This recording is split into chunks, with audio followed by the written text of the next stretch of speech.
through it to make sure it would never rise up again. And it hits that the red line, and then the red line is called the red line because redlining was what the banks referred to as what they would do. They would put marks in the city, and the red line was where Negroes or Latinos moved, so they wouldn't sell any property in there, so thus creating the ghettos because no money went to there. And so they would only whites could buy property at that for that first 40 years. And I already, man, you an Israelite, man. We already figured that out a long time ago. Right. You just a you just a pale flesh nigga, man. But anyway, when the blue lining was an area where whites would move to, and they would not sell you property near a red line.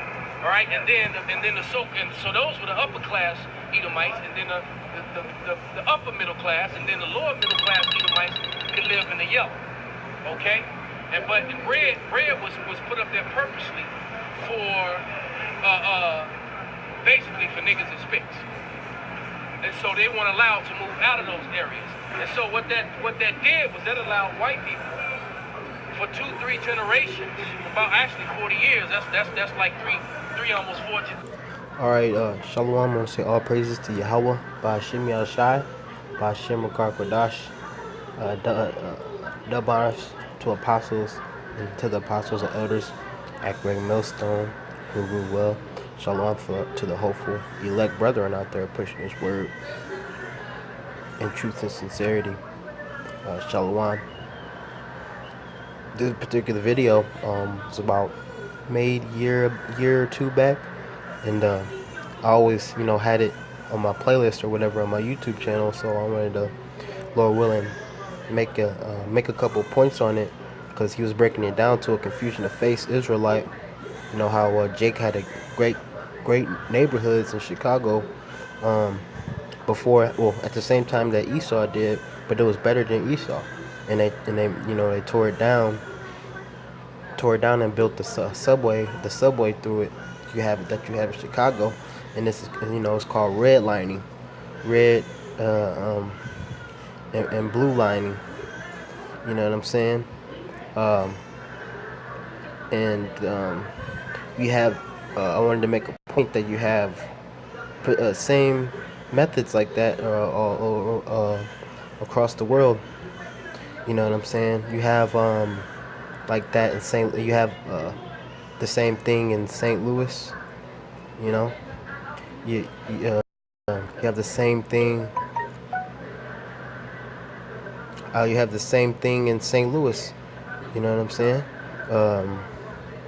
You have the same thing that the red and blue line, because the red line is where you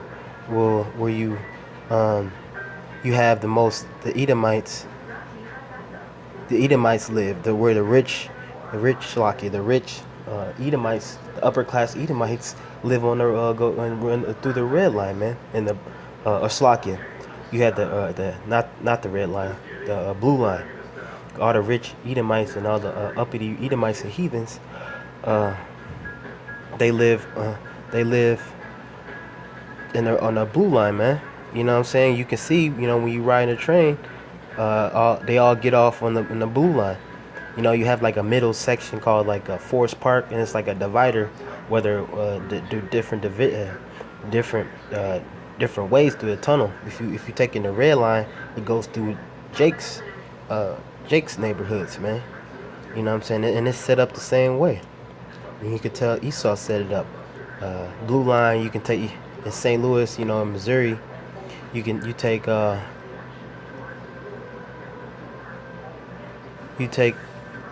that all the way. First, it starts in Illinois, but first it starts in Illinois, but then it goes to Missouri, because it's like a tri-state thing, And then what happens is when you go in the blue line, you can go to Brentwood. You can go to what is it? Damn, Brentwood, all the way down to I forget the last stop. You know what I'm saying? But it's Brentwood, Maplewood. Yeah, Maplewood, Brentwood. That's all where the Esau lives, man. The Shrewsbury. You know, that's all where the upper class and middle class. You got some you got some Jakes sprinkled in there. You know what I'm saying? But that blue line is where you start to not seeing the Jakes, and the red lines is where I happen to live in through on the red line when I was taking the train out there, and that's where you see most of the Jakes. Okay, you hit Forest Park, and then you ride through you go through the different colleges. They got a different couple college stops. Okay, you got that's where all you see all Jakes with and through the curses we go through. And at every stop, man, it ain't you got to be very vigilant because it ain't really safe. It ain't that safe. So hey, they divided they divided, and Esau knows what he's doing, and you happen to see. I'm gonna bring a scripture out, but you you see that Esau is feeling very uncomfortable when he rides the Metrolink train, man. You know, because there's been cases, the Metrolink in St. Louis, because there's been cases of fights and killings and stabbings. So Esau is trying to do his best to divide, man. And he's gonna do it more and more. You know, and Lord willing, I'm gonna get this Luke, book of Luke 12:51.